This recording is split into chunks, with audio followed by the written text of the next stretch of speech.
வணக்கம் ரிஷி டிவி நண்பர்களே. இன்று நம்ம பார்க்க போற பொதுநலம் சார்ந்த நிகழ்ச்சி எதுன்னு பார்த்தீங்கன்னா, மதுரையை பற்றி பேச போகிறோம்.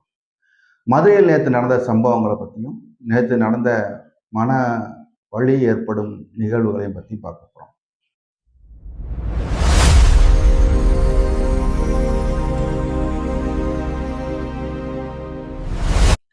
நேற்று நம்ம மதுரையில் சென்றிருக்கும் போது எங்கு பார்த்தாலும் குப்பைகள், கழிவுநீர் ஓடைகள், ஒருமுறை பயன்படுத்தப்படும் பாட்டில்கள், பிளாஸ்டிக் பைகள், குப்பைகள் எந்த தெருவில் பார்த்தாலும் கிடந்தது.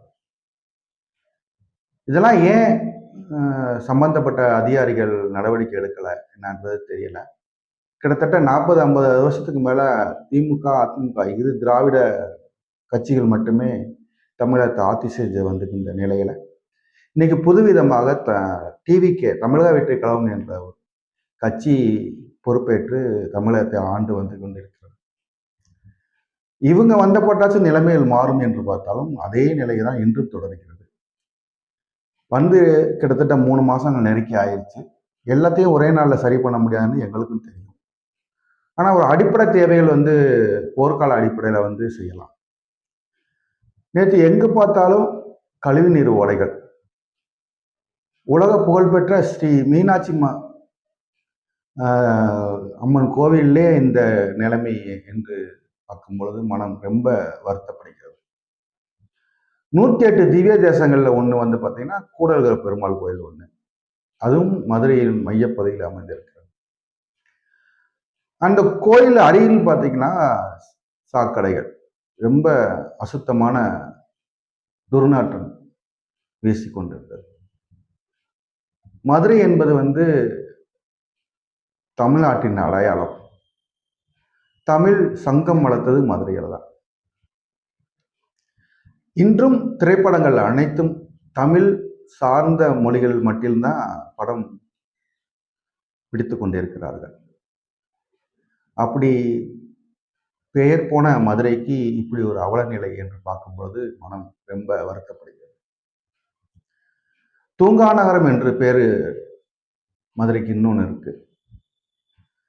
மீனாட்சி சொக்கநாதர் திருக்கல்யாணம் மிக விமர்சையா அந்த ஊர்ல நடக்கும். கூடலகு பெருமாள் கோயில் சொல்ல தேவையில்ல, 108 திவ்ய தேசங்கள்ல அது ஒண்ணு. அந்த கோயில் அருகிலே பார்த்தீங்கன்னா சாக்கடைகள் அளவுக்கு அதிகமாக ஓடிக்கிட்டு இருந்துச்சு. சம்பந்தப்பட்ட அதிகாரிகள் இதெல்லாம் பார்த்தாங்களா, இல்ல இந்த சம்பந்தப்பட்ட அதிகாரிக்கு இதை கொண்டு போய் சேர்த்தாங்களான்றது தெரியல.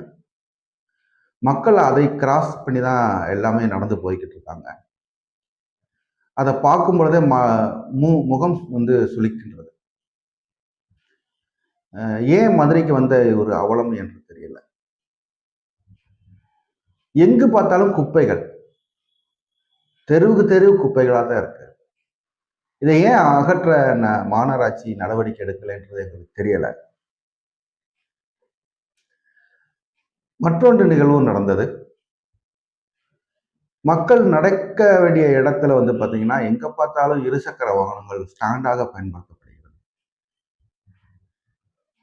4 மாசி வீதியிலும் இதே அவல நிலைகள் தான் நடக்கும். அதன் அருகில் உள்ள கடைக்காரர்கள் அந்த இடத்த அவங்க பயன்படுத்திக்கிறாங்க. அருகில் உள்ள குடியிருப்பு வாசிகளும் அந்த நடைமேடையை பயன்படுத்திக்கிறார்கள். இதை ஏன் நிர்வாகம் கண்டுக்கிறல?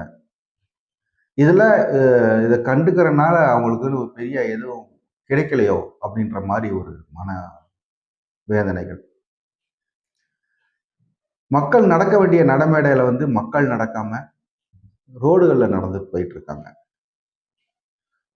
4 மாசி வீதியும் உங்களுக்கு சொல்லித்தர தேவையில்லை.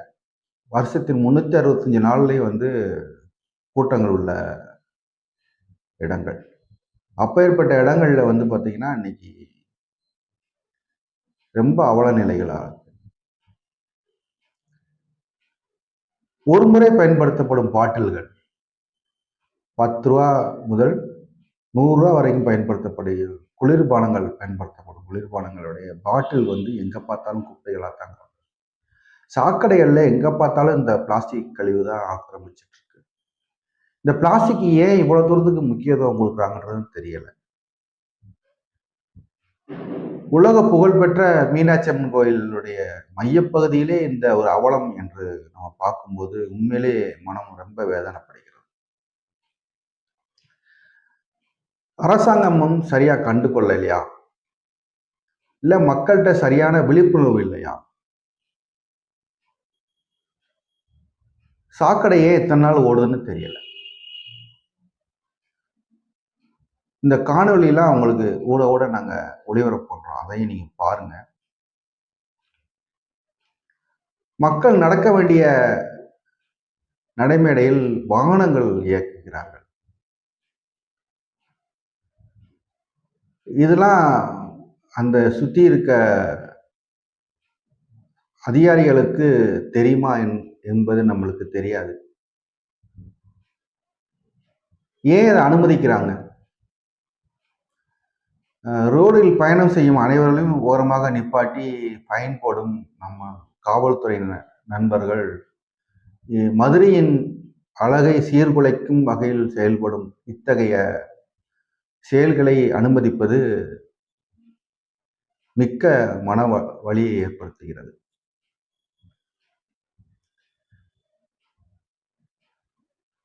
டூ வீலரில் பயணம் செய்யும் பொழுது ஓரமாக நிப்பாட்டி அளவுக்கு அதிகமாக ஃபைன் போடும் காவல்துறை அதிகாரிகள் இந்த 4 மாசி வீதியும் ஒழுங்கற்ற முறையில் இருக்கிறது. அதை ஏதாவது சரி செய்தால் மிக்க நன்றி. மாநகராட்சி நிர்வாகம் ஏன் இத்தகைய செயல்களை அனுமதிக்கிறது என்பது தெரியவில்லை. கடந்த 50-60 வருடங்களாக திமுக, அதிமுக என்று இரு பெரிய கட்சிகள் தமிழகத்தை ஆண்டு வந்த நிலையில் இன்று தமிழக வெற்றி கழகம் என்று ஒரு புதிய கட்சி ஆட்சியை பிடித்து தமிழகத்தை ஆண்டு கொண்டு வருகிறது. இன்றும் அதே நிலை நீடிப்பது மனவேதனை அளிக்கிறது. தொடர்ந்து இத்தகைய அவல நிலைகள் ஏற்படுமையானால் மதுரையின் புகழ் மேலும் தரங்கள் குறையும் என்பது எந்த ஒரு மாற்று கருத்தும் நம்மளுக்கு இல்லை. இந்தியாவிலே மதுரை தான் அசுத்தமான நகரம் முதல் இடத்தில் இருப்பது என்பது மத்திய அரசாங்கத்தினுடைய கூற்று. ஏன் இத்தகைய செயல் தொடர்ந்து நடக்கிறது என்பது நம்மளுக்கு தெரியவில்லை.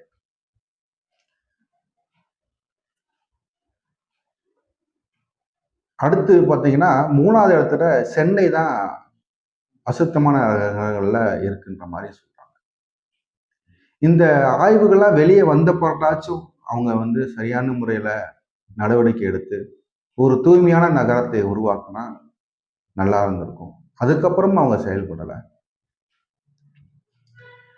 இந்த காணொலியை அனைவருக்கும் பகிருங்கள். மதுரையின் அவல நிலைகளை எடுத்து கூறுங்கள். இனியாவது ஒரு தூய்மையான மதுரை மாநகரம் உருவாக உதவுங்கள். பொதுமக்கள் நீங்கள் தொடர்ந்து இந்த மாதிரி ஒரு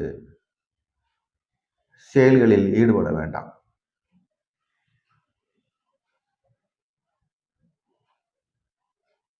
இந்த மாதிரி குப்பைகள் கண்ட இடத்தில் போடுவதனால் எந்த ஒரு பயனும் இல்லை. பிளாஸ்டிக்களை முற்றிலும் தவிருங்கள். அதுதான் மதுரையின் மாநகரத்துக்கு அழகுக்கு உகந்தது.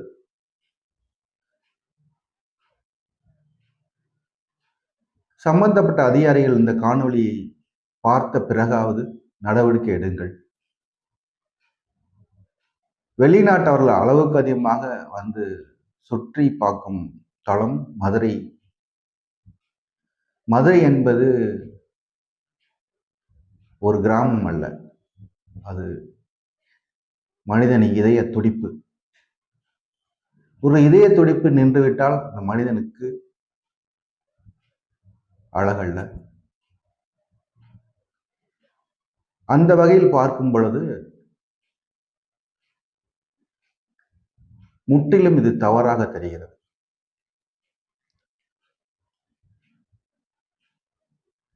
மதுரை என்பது உலகம் முழுவதும் உள்ள சுற்றுலா பயணிகளின் கனவு. ஒரு முறையாவது மதுரை மீனாட்சி அம்மன் கோயிலை சுற்றி பார்த்து வருவோம் என்று உலகம் முழுவதும் உள்ள மக்கள் ஆர்வத்துடன் இருக்கிறார்கள். அப்பேற்பட்ட மதுரை மீனாட்சி அம்மன் கோயிலுடைய சுற்றி இப்படி ஒரு அவலங்கள் நடப்பது மனம் உண்மையிலேயே வேதனை அடைகிறது. எங்கு பார்த்தாலும் குப்பைகள், கழிவுகள், ஒருமுறை பயன்படுத்தப்படும் பாட்டில்கள், ஒழுங்கற்ற முறையில் வாகனங்கள் நிறுத்துதல், கடைகளுடைய ஆக்கிரமிப்புகள், நடைமேடையில் எங்கு பார்த்தாலும் போர்டுகள், கடைக்கு முன்பு அளவுக்கு அதிகமான கூரைகள் போடுதல், இப்படி பல நிகழ்வுகளை பார்க்கும் பொழுது மனம் ரொம்ப வேதனைப்படுகிறது. கல் தோன்றி மண் தோன்றா காலத்தில் மூத்த குடி தமிழ் என்று சொல்கிறார்கள். அப்படிப்பட்ட சங்கம் வளர்த்த மதுரைக்கே இப்படி ஒரு அளவல நிலை என்பது பார்க்கும் பொழுது மனம் ரொம்ப வேதனைப்படுகிறது. தயவு செய்து இந்த காணொலியை அனைவருக்கும் பகிருங்கள். சம்பந்தப்பட்ட அதிகாரிகள் நடவடிக்கை எடுக்கும் வரை சுத்தமாக இருப்போம், சுத்தமாக வைப்போம். நன்றி, வணக்கம்.